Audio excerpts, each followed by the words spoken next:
wa wundi wazuye Lazaro mu gituro amazemo iminsi 4, wa wundi wazuye akana k'agahungu k'umupfakazi w'Inayini, wa wundi wazuye agakobwa ka Yayiro arashoboye. Ashobora kukuvura kanseri ugakira, ashobora kukuvura umwijima ugakira, ashobora kukuvura indwara z'amara zasobanye byayoberanye ugakira, ashobora kukuvura. Ariko ntuwibagirwe ko nubwo hariho ubuvuzi bwinshi kuri iyi si, hariho ubuvuzi bumwe gusa Imana yemera kandi yahaye abantu ku buntu.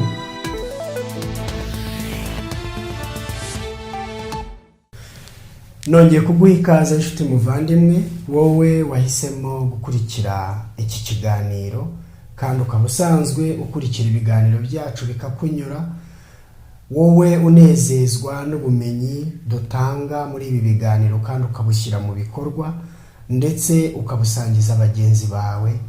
Ngusabiye umugisha ubuntu bw'Umwami wacu Yesu Kristo bubane nawe. Muri uyu mwanya nongeye kunezezwa nuko tugarutse mu kindi kiganiro. Nukuri ubushize twabonye ikiganiro cyerekanaga uburyo tugomba kwita ku kirenge cyacu, uburyo ikirenge cyacu kirimo ibanga rikomeye ry'ubuvuzi, ndetse uyu munsi nicyo kintu tugiye kurushaho kwagura no kunonosora. Nkuko bisanzwe uri kumwe n'umuvandimwe wawe Proficient Kayitare cyangwa se Muganga Kayitare. Mbere yuko dukomeza reka nsome isomo rimwe ryo muri Bibiliya muri Zaburi 103. Nkunda amagambo ari muri iyi Zaburi, yose ni nziza ariko ngiye gusoma amagambo make muri iyi Zaburi. Zaburi 103 umurongo wa 2 no wa 3 haravuga ngo umutima wanjye himbaza Uwiteka, ntiwibagirwe ibyiza yakugiriye byose. Niwe ubabarira ibyo wakiraniwe byose, agakiza indwara zawe zose. Ijambo ry'Imana binyuze mu muhanuzi umugaragu w'Imana Dawidi yaravuze ati, umutima wanjye himbaza Uwiteka, mwabindimo byose mwe muhimbaze izina rye. Yatanze impamvu ko ari uko Imana ari yibabarira gukiranirwa kose kandi igakiza indwara zacu zose. Bumwe mu buryo Imana ishobora gukoresha ivura indwara zacu harimo n'ubuvuzi bwitwa reflexology cyangwa se iyakuramubiri. Ubu buvuzi bwitwa iyakuramubiri tubyite reflexology ni ubuvuzi twakomojeho gato mu kiganiro cy'ubushize, twerekana uburyo ikirenge cy'umuntu gitangaje, aho ushobora kuvura indwara nyinshi wifashishije ubu buryo bw'iyakuramubiri twita reflexology. Byamenyekanye bite ko mu kirenge hashobora kubamo ubuvuzi? Igisubizo ni iki. Kugeza mu ntangiriro z'ikinyejana cya 20, ubuvuzi bw'iyakuramubiri byita reflexology ntabwo bwari buzwi cyane. Cyokora hari ibihugu bimwe na bimwe bwakorwagamo, cyane cyane bigasa n'ubuvuzi bushingiye ku muco, nk'Ubushinwa, Ubuhinde, Ubuyapani n'ibindi. Ariko kugeza mu 1897 havumbuwe ibisigazwa cyangwa se ibimenyetso cyangwa se ibigaragaza uburyo ubu buvuzi bwakorwaga mu myaka myinshi cyane ishize.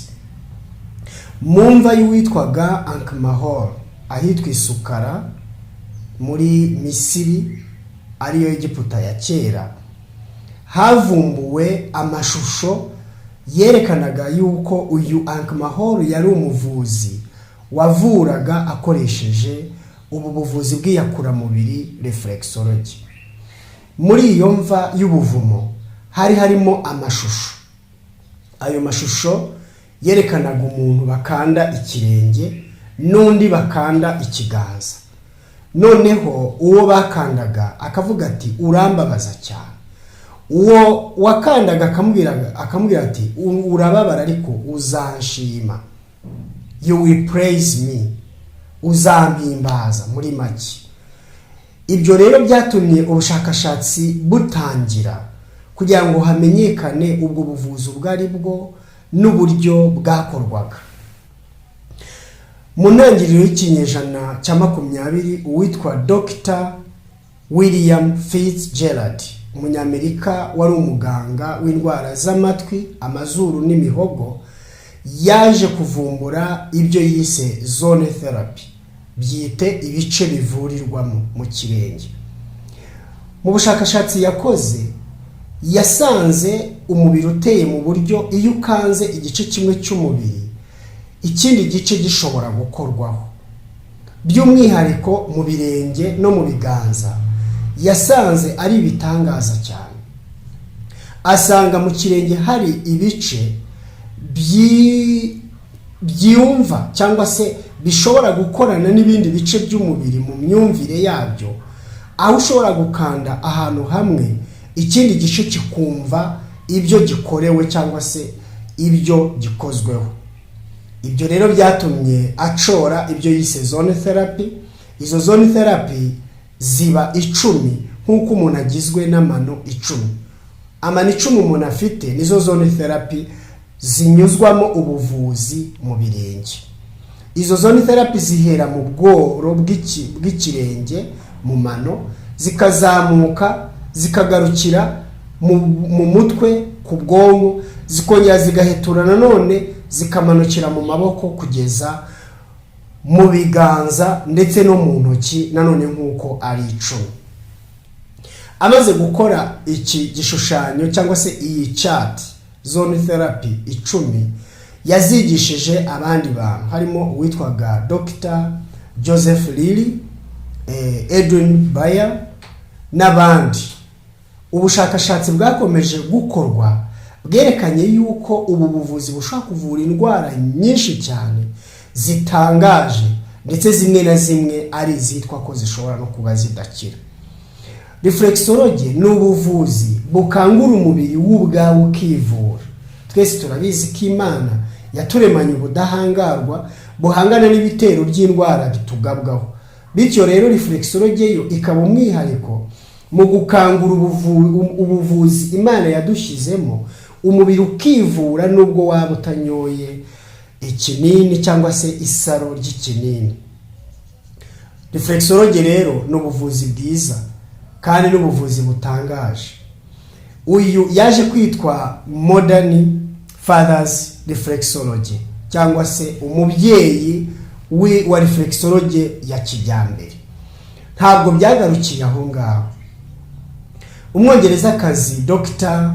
Eunice Ingham yari umuganga physiotherapist, yaje kwiga ubu buvuzi mu ishuri ryari rimaze gushingwa mu ntangiriro z'ikinyejana cya 20, kandi mu mwaka w'1930 avumbura ikintu gitangaje cyane yise zone reflex areas. Izi zone reflex areas ni uduce ubasha gukanda tukohereza amakuru ku bice by'umubiri. N'ubundi izi zone reflex areas ziherereye muri za zone therapy Dr. William Fitzgerald yakoze cyangwa se yavumbuye. No kuvuga ngo uhereye kwino ukamanura ukageza ku gitsinsino hejuru munsi y'ikirenge no hejuru y'ikirenge, huzuyemo ibyitwa zone reflex areas. Zone ni igice, area ni agace. Urumva ko uriya yavumbuye zone, uyavumbura areas.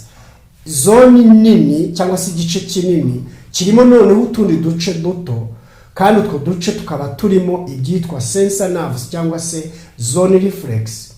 None izo zone reflex zikaba arizo zikorana n'ibice by'umubiri wose, aho ushobora kuvura umutima, impyiko, amara, ibihaha, ubwonko, amaso, igifu, ukoresheje za zone reflex areas ziba mu kirenge cy'umuntu cyangwa se mu kiganza cy'umuntu. Uyu Dr. Eunice Ingham amaze gutangaza no gushyira ahagaragara izi zone reflex areas ari nazo tugenderaho uyu munsi wa none mu buvuzi bwa reflexology yakuramubiri. Yaje gushinga ishyirahamwe na bagenzi be ryamamaza rishyira mu bikorwa ibyerekeranye n'ubu buvuzi. Amashuri yaje gushingwa kugeza ubwo aba menshi cyane cyane mu Burayi no muri Amerika yigisha ubu buvuzi. Ubuvuzi bwa reflexology ushobora kubukora ku rwego rworoheje wowe ubwawe wawe mu rugo ukora icyo twita general treatment, ariko noneho ushobora no guspecializinga muri ubu buvuzi ukaba ushobora gukora icyo twita treating specific conditions, aho ushobora kuvura igice mu buryo bwihariye uri umuhanga nyine mu kumenya ngo nzi kuvura impyiko, umutima, amara n'ibindi bice by'umubiri nkoresheje reflexology, atari ugukora icyo twita general treatment umuntu wese yashobora gukora. Icyo gihe ugomba kubuzi icyo twita specific treating conditions. Ibyo ni ibintu bikomeye kandi bisaba ubumenyi kwabigira mu ishuri. Ugomba kuba uri international reflexologist. Ubu buvuzi rero n'ubuvuzi nabakundisha. Ushaka kuba urwaye indwara z'imitsi, ushaka kuba urwaye indwara z'amagufwa, ushaka kuba urwaye indwara z'ibitekerezo, anxiety ni uguhangayikira ibyo utaranabona ko bizabaho.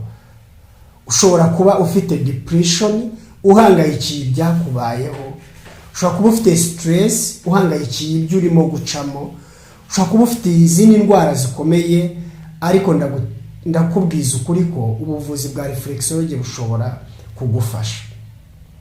Benshi ntabwo babizi, niyo mpamvu jewe nisemo gukora iki kiganiro kugira ngo niba ahantu herereye ushobora kubona ubuvuzi bwa reflexology bugane, bushobora kugutunganyiriza bimwe mu bibazo bikomeye cyane ufite.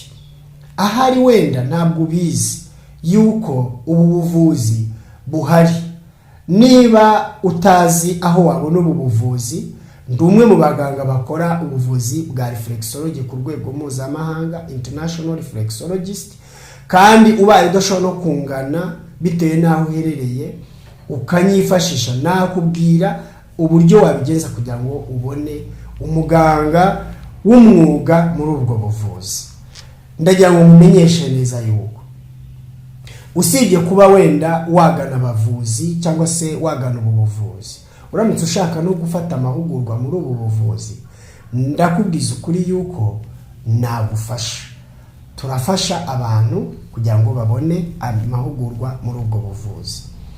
Ikindi nshobora gusorezaho muri ubu buvuzi nuko ubu buvuzi butavura bukoresheje imiti, n'ubuvuzi bukora mu buryo bwo gukangura ibice by'umubiri byasinziriye by'ubwabyo bikivura, dukoresheje endocrine system, dukoresheje nervous system, dukoresheje systems zose ntabwo ndi buvuga imwe.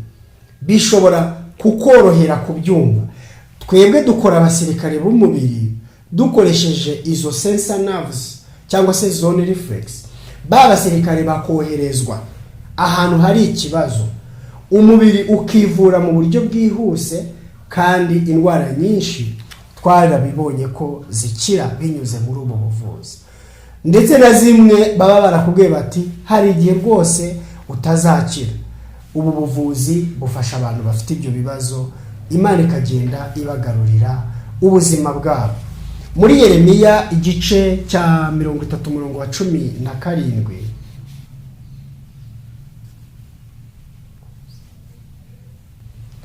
muri Yeremiya igice cya 30:17 hari amagambo nshaka kugusomera akugaruramo ibyiringiro wowe wihebeshejwe n'indwara. Ayo magambo aravuga ngo, nzakugarurira amagara yawe kandi nzagukiza inguma zawe, niko Uwiteka avuga. Kuko bari bakwise igicibwa bati hano ni Siyoni hatagira uhitaho. Isiyoni ni wowe utagira ukwitaho, wenda wamaze no kwiheba, wenda n'abandi bamaze gushira mo ibyiringiro, amatsiko yose wari ufite yagushizemo, ubona ko utegereje urupfu. Ntabwo ari byo. Ijambo ry'Imana riravuga ngo nzakugarurira amagara yawe. Wa wundi wazuye Lazaro mu gituro amazemo iminsi 4, wa wundi wazuye akana k'agahungu k'umupfakazi w'i Nayini, wa wundi wazuye agakobwa ka Yayiro, arashoboye. Ashobora kukuvura kanseri ugakira, ashobora kukuvura umwijima ugakira, ashobora kukuvura indwara z'amara zasobanye byayoberanye ugakira, ashobora kukuvura. Ariko ntuwibagirwe ko nubwo hariho ubuvuzi bwinshi kuri iyi si, hariho ubuvuzi bumwe gusa Imana yemera kandi yahaye abantu ku buntu. Ubwo buvuzi ni ubu bukurikira. Ubwa mbere ni imirire iboneye. Niba ushaka gukira indwara, hindura imirire. Menya neza ko imirire yawe ifite uruhare runini mu gukira. Umuti wa kabiri ni imyitozo ngororamubiri. Gerageza nubwo waba kugenda bidashoboka, nubwo waba uri mu gitanda, ugira ibyo ukora bituma umubiri wawe winyagambura, ubashe gutuma amaraso yawe atembera neza. Umuti wa gatatu ni amazi. Ukwiriye kwimenyereza ko amazi ari umuti uvura indwara abaganga badashobora no kuvura. Ukwiriye nanone kumenya ko imirasire y'izuba rya mu gitondo n'iryo ku mugoroba ari umuti ukomeye cyane. Ikindi nanone ni umwuka mwiza. Aho urara, aho ukorera, n'aho uba, menya ko ukeneye umwuka mwiza kandi uhagije. Ikindi ni ukwirinda ibintu byose bica intege umubiri wawe. Ibinyobwa byangiza ubuzima, ibyo kurya byangiza ubuzima, byose bigomba kwirindwa. Ugomba nanone kumenya ko ukwiriye kwiringira Imana. Kwiringira Imana ni umuti ukomeye cyane, kandi kwiringira Imana bivura indwara abantu benshi batabasha kuvura. Wongereho isuku. Isuku y'ahantu uri izakubera umuti, kandi isuku ku mubiri wawe izakubera umuti. Isuku mu byo urya izakubera umuti. N'ikiruhuko ubwacyo ntukibagirwe. Nukore ibi bintu ukabyitaho, ukabizirikana ko ariyo miti nyakuri Imana yahereye abantu ubuntu.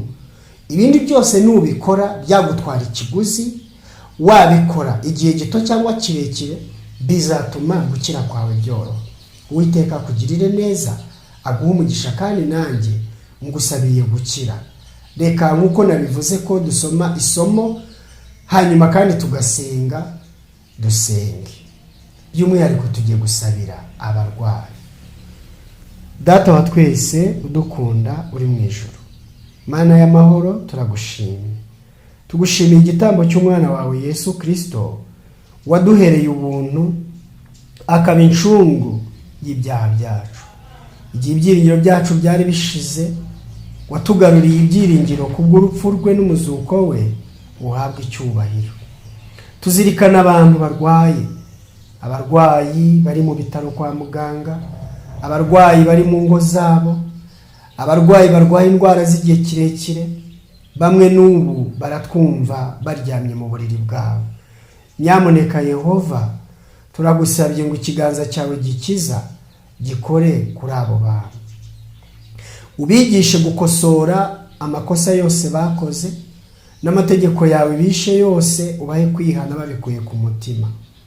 Ubigishe gusaba imbabazi umwana wawe Yesu Kristo, bihane, kandi Mwami ubigishe gushyira mu bikorwa bike bagishobora gukora, kugira ngo bibabere impamvu nyakuri yo gukira. Ubakize Data. Twongeye gusabira abo bose bafite ibibazo, ubabere igisubizo, kandi twese hamwe uduhe ibyiringiro byo kuzahagarara ku nyanja y'ibirahure tunesheje, ku bwa Yesu umwami wacu. Amen. Ndagushimiye cyane wowe uhitamo kudutega amatwi, uhitamo gukurikira ibiganiro byacu no kubisangiza abandi. Imana iguhe umugisha.